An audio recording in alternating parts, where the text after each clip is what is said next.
We can begin with headlines here for the 4 o'clock hour and Alejandro Solana as we all prepare for tomorrow. Very, very big game. And I wasn't BSing with Lee.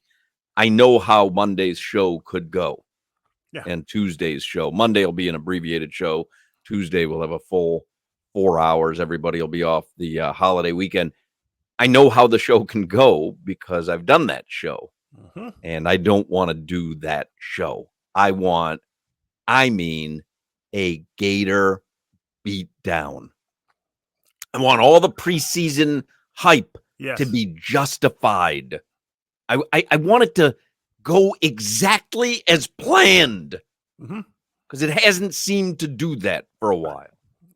I just want a Gator win.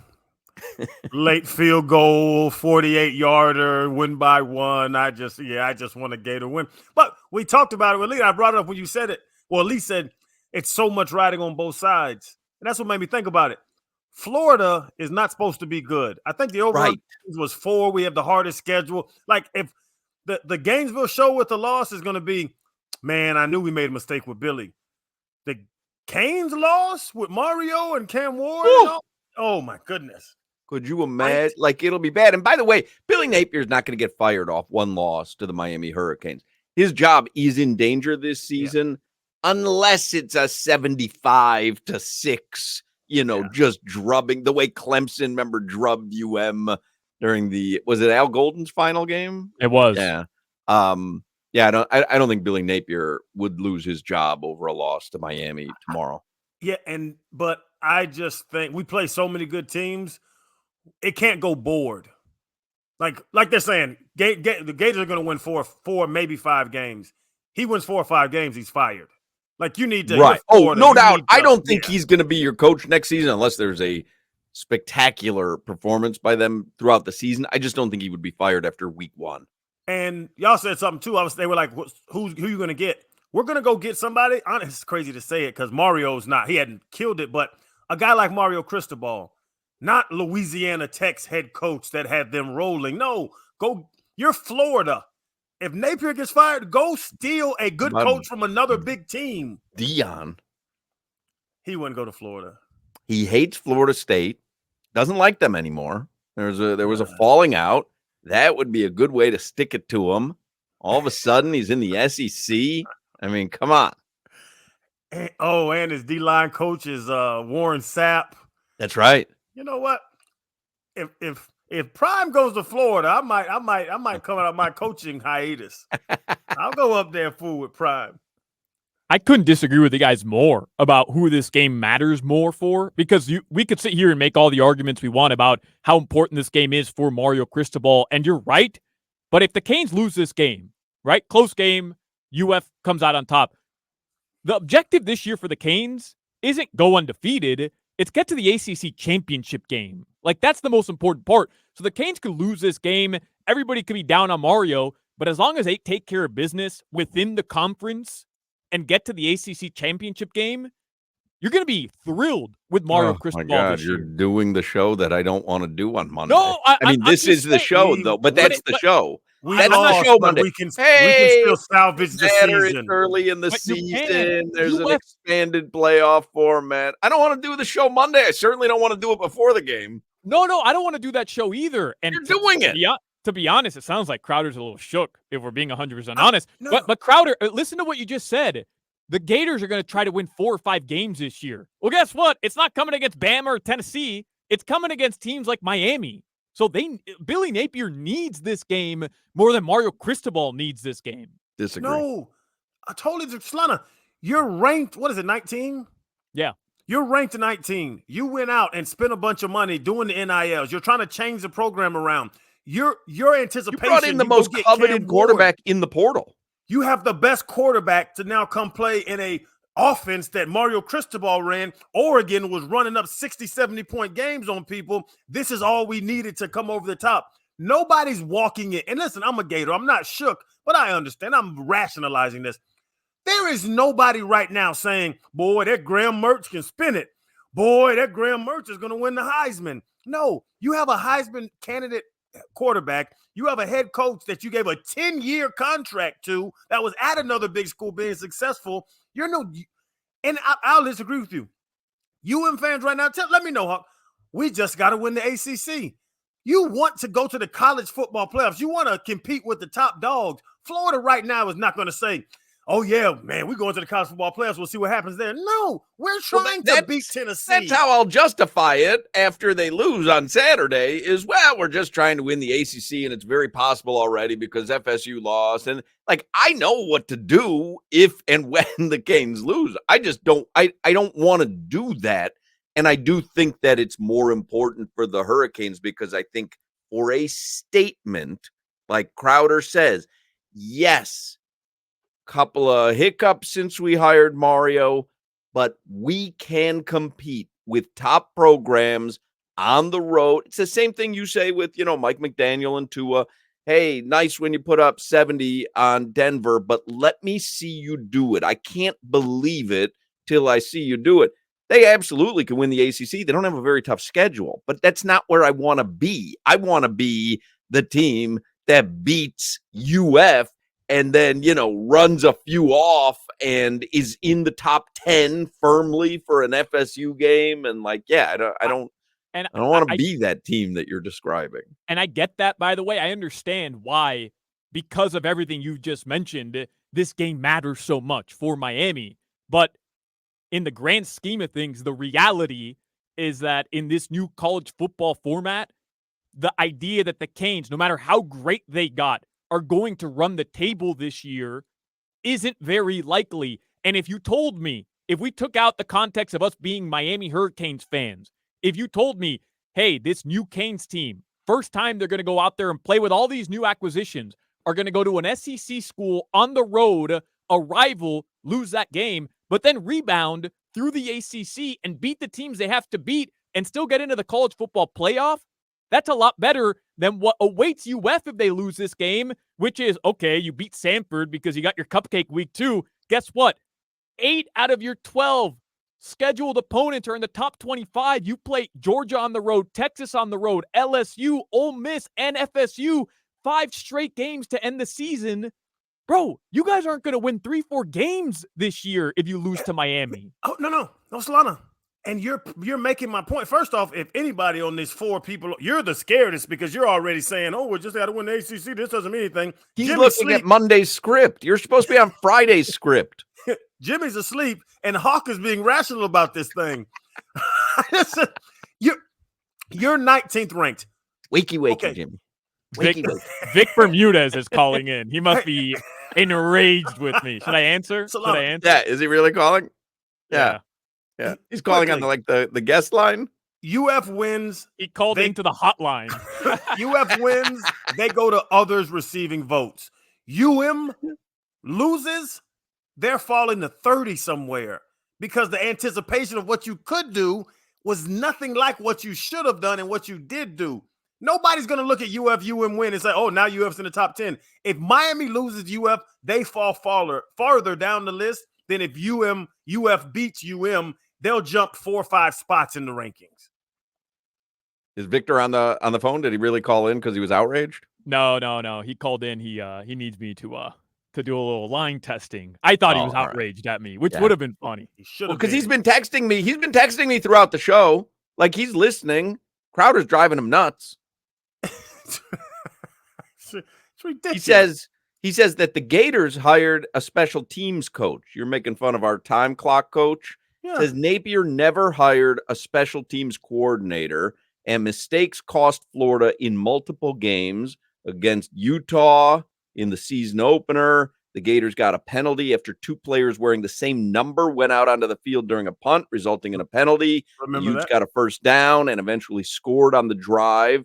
Later in the season against Arkansas, the field goal unit was coming out onto the field as the offense was trying to spike the ball at the end of regulation to set up a game-winning field goal. The penalty forced a longer kick, which Trey Smack missed.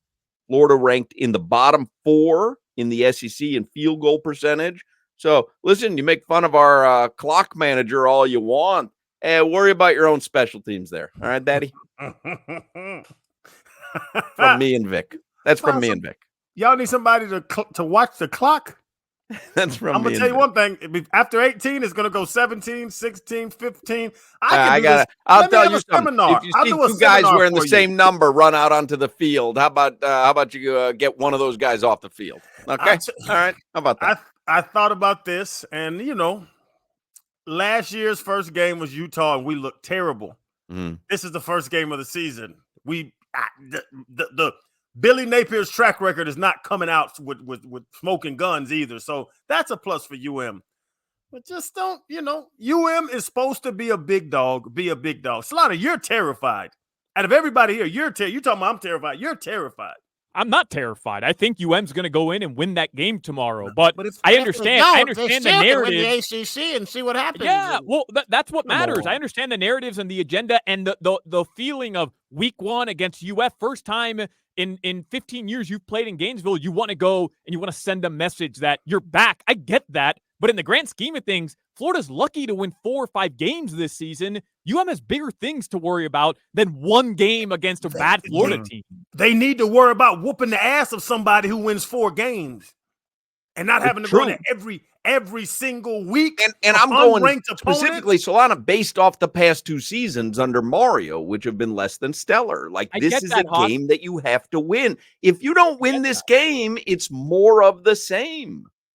No, what's more of the same is not beating Virginia Tech, Georgia Tech. But I don't want to go to the USC. end of the season already. I'm at the beginning of the season. Right. No, I get that. And we're looking at it through a microscope of this game is massive tomorrow. But in the reality, if you look at it, not in the micro, but in the macro, it's really not dire for them to win this game. You could lose 2-3 games to non-conference opponents, get to the conference championship, and still get a bye in the first round of the college football playoff based on the way that the new format is set up in college football this year. Solana, just let me. I'm going to take this because I think about it because you brought up Victor Bermudez, who loves boxing. This is the night before a championship fight, and your thought process is, yeah, I can get my ass whooped tomorrow, but I'll have some other guys to fight later on in the year that mean more. No, whoop this game. This is a recruiting game. There's kids. You know how many 5-star kids are about to be in the swamp? They're already there. They flew in today. They're already there. A game like this could change recruiting for 25, 26, 27. Make them leave early or make them switch to the Cane sideline. But you're acting like I'm saying it's okay if they lose tomorrow. That's not my point here. I was just rebutting what you guys said, which was this game matters more to Miami than it does to UF. And in my opinion, UF is expecting a terrible season. Miami is expecting a great season. For me, the expectations, UF loses, everyone's going to say, we knew we were going to be bad this season. It stinks. There's going to be no ripple effect. Miami loses, there's going to be waves in the wave pool. Kyle Pitt's going to need the life preserver. Take. You silly. Who did Florida lose to in game 1 last season? Utah. Last year. Yeah, the Utes. But Solana. To what? The 2 Utes. To what? I'm so glad you said that because that's the line I was trying to get to, and you went to Utes. To what? They lost to who? What? The Utes. Solana. Take the names out of it.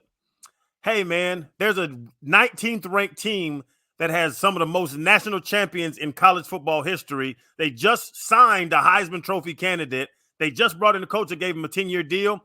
They're playing a team unranked that hired I'll use Vic. They hired a special team coordinator from a smaller school. They're trying to rebuild the program. Their quarterback's a 7th-year senior who throws for 4 yards a pop.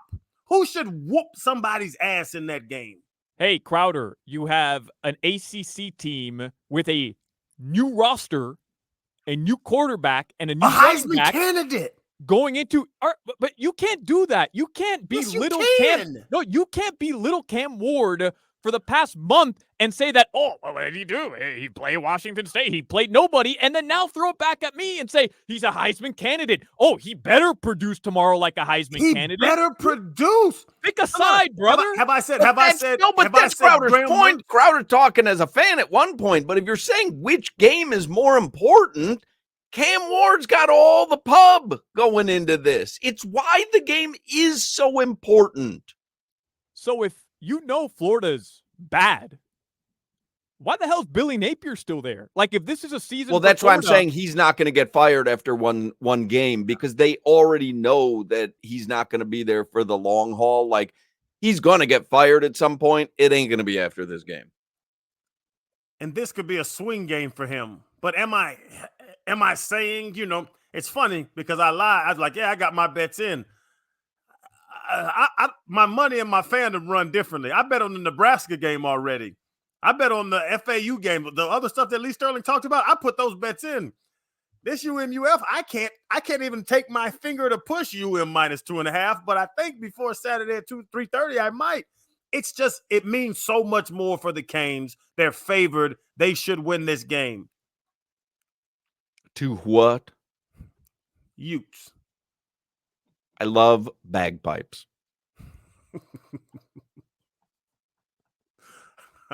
I looked up bagpipes earlier in the show. It's the only song I'm used to hearing is the one off Braveheart. They all sound the same, I think, bagpipes. They have a whole discography. Well, I mean, you could play any song on a bagpipe, but they all sound the same because it's bagpipes. But it's like, I heard the national anthem on bagpipes. I heard all kind of stuff. Great instrument. Terrible instrument. No, agree to disagree. These headlines are driven by the new Palmetto Ford Truck Super Center. Why buy your truck at a car store? Palmetto Ford. We know trucks. Canes are going to whoop that ass tomorrow. I'm not scared. Man, you're so scared. Yeah, I mean, I don't know what you did here, Solana. Yeah, man, the ACC is the goal. It is. It is the goal. No, there's one goal, and it's to beat the Florida Gators at the Swamp tomorrow, 24 hours from now, minus an hour and 40 minutes or so. That's No, that's wrong. Hour and 40 minutes. Yeah, Just 40 minutes. just 40 minutes? 50 minutes. 50 minutes. Minus 50 minutes.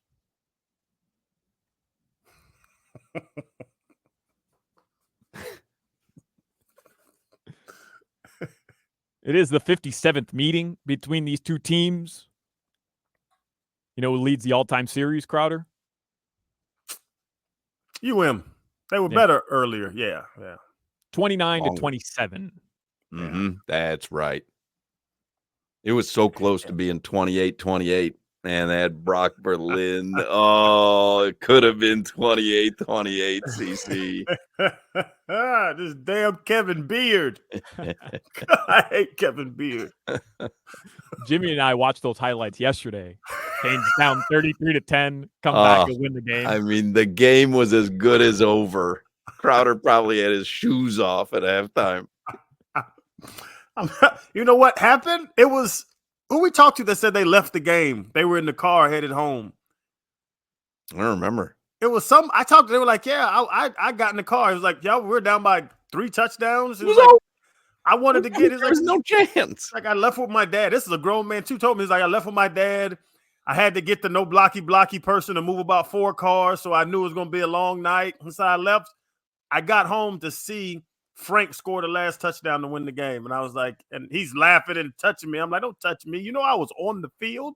It was over.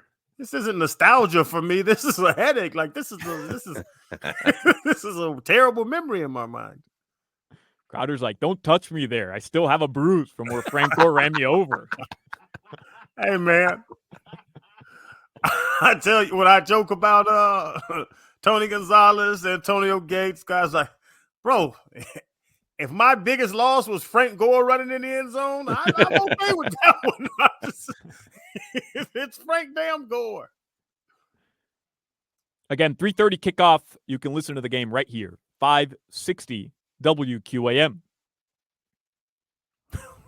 I got goosebumps. I can't wait till this game starts. It is a fun way to start a season. Yeah.